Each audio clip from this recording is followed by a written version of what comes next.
time for a review of the Skullcandy Grind Wireless on-ear headphones. And yeah, this is actually something I bought myself the other week. I was in the market for some wireless headphones. I didn't want to break the bank too much, so I did my research.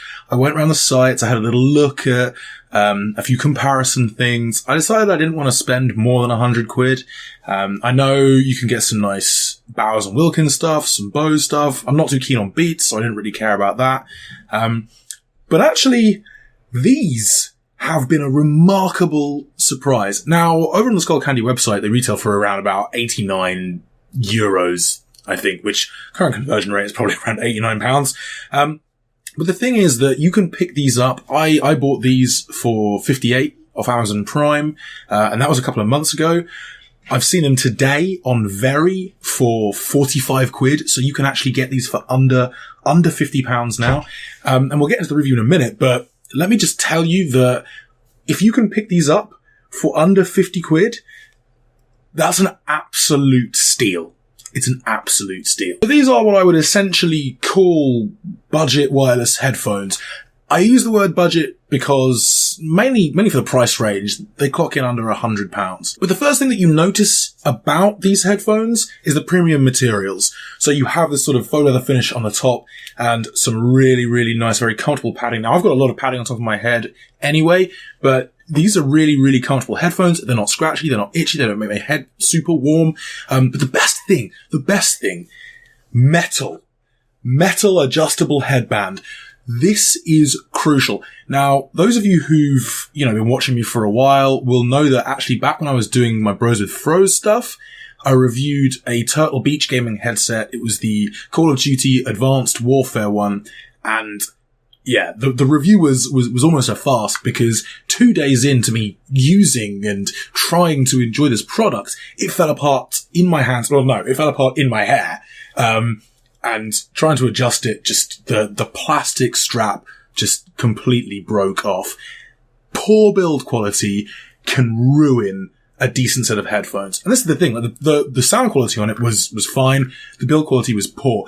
Metal straps for the win. I have had absolutely no complaints with this whatsoever. I'm pretty brutal when it comes to my tech. I do throw things around. I leave them strewn about. I'm not a tidy person. I'm quite disorganized. So trust me when I say that these things have been put through the ringer in the past 8 weeks. And I love them. I still love them. Now there are a few user reviews that kind of almost put me off that said it was a little bit uncomfortable. But let me tell you, I've not got the biggest head.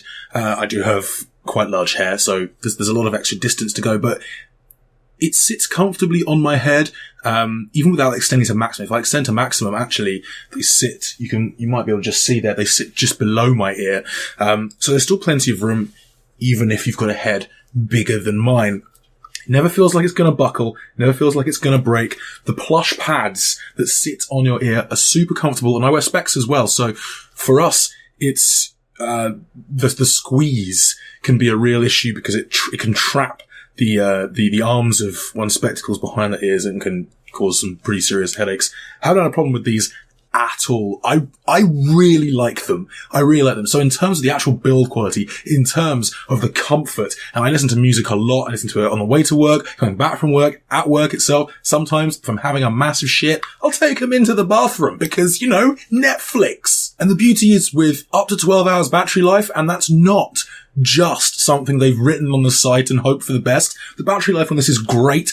I said I use it all the time during the day, and I only really have to charge maybe once every 2-3 days. So like in a working week where I'm using these constantly for a good sort of 5 hours a day, if not more, that's really not bad.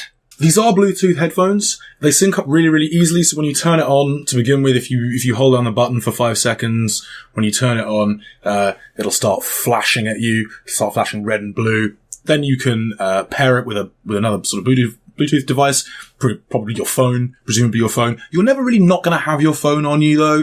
So This thing does go up to a distance of about 33 meters. I haven't tested that completely fully, but in terms of wandering around my flat or wandering around my office when my phone's still on the desk, it works absolutely fine. You can see too, the buttons on the right ear cup there. So you've got volume down, volume up, and a little sort of, round button there. The round button can be used to answer calls. There is a microphone in here.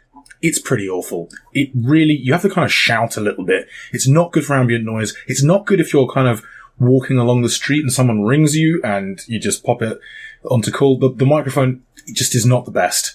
That's probably the biggest weakness of the headset. And that's just because it's sitting there rather than, coming round your face to actually be in front of your mouth. So you kind of have to talk out of the side of your face like that, or shout, which can make you seem a little bit like a crazy person if, you're on a train. The volume buttons also double up as track shift buttons, so if you hold down the minus button, you'll go back. If you hold down the plus button, you'll go forwards. And obviously the round thing can be used to turn the device on and off. I've spoken a lot about build quality because, for me, comfort is just so key when it comes to headphones like this. You don't expect the world from a pair of headphones that comes in under £100. You do not expect the best sound quality. You're not expecting sound quality that's going to knock your socks off. But, the Grind Wireless delivers. If you can get it for under £50, I dare say it's probably the best pair of headphones you will find at that price range. Hands down. They are absolutely brilliant. And even at £58, which is what I paid for them, I'm super impressed. The clarity is strong here. There's substantial bass. You might have to equalize the settings on your device a little bit. And here's the thing. So I listen to a lot of Spotify, and thankfully the equalizer on Android is really fully fledged. You have bass, you have surround sound, you can adjust the levels. On iOS, it's a little bit more stripped back. I always download at the highest possible quality. And these are absolutely great. If you're a Spotify person, if that's what you do, so you're not really necessarily enjoying music at the highest quality that you can, these are going to be absolutely fine. Here's the thing, the compression to get those files onto your device, it limits the quality, the maximum quality you can achieve, when playing music from a mobile device. So you might as well get a pair of these rather than splashing out 2, 3, 4 times the price on something that, is technically better, but considering the technology you're using it with, won't actually yield particularly impressive results over something like this. Given the way the cups are designed though, I don't know if you can see it there. Let me just try and pull it back a little bit. You do get some leakage, and this is the trouble with on-ear headphones. The noise cancellation is not as good as over-ear. And there is some sound leakage as well. I frequently get some pretty odd looks when I'm on the train home, listening to a whole bunch of Killswitch Engage. So make of that what you will. But if you're not too bothered about that sort of thing, who cares? Enjoy, because I'm really impressed with these. I'm really impressed with these. This is not a gaming headset per se. This is just a Bluetooth headset. I went for the blue. You've got a little bit of Skullcandy branding there, but I think they're wonderful. I think the design is awesome and fairly understated. There are sort of different color schemes that you can go with, maybe a little bit more flamboyant. I went for blue because I love blue. My girlfriend loves blue, so when I come home rocking it like this, she's just like, and I'm like, yeah.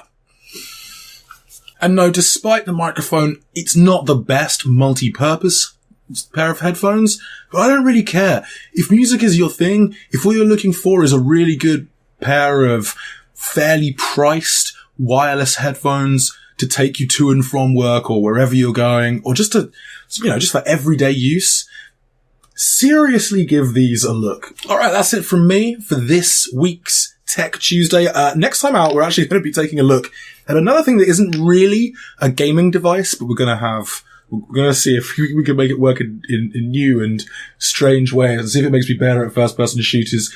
I've been sent an ergonomic sort of pen-click mouse that you basically control and handle like a pen. We're going to see if it can make me better at first-person shooters. That should be interesting. So yeah, hit subscribe, tell your friends. If you enjoy this video, give me a thumbs up. If you didn't, tell me why. Let me know. Let me know your thoughts in the comments. And if you haven't already, please hit the bell. Subscribe and hit the bell. Clicking the bell will just mean you get all the notifications every time I upload a video, and there are going to be lots coming in the very, very near future. So yeah, hit the bell, because YouTube's doing some weird stuff with its subs where it's taking things away and not notifying you when people upload content because, I don't know, algorithms. So yeah, hit the bell, tell your friends. I'll see you very soon. Hit me up in the comments with any thoughts you might have. And yeah, see you folks. Bye!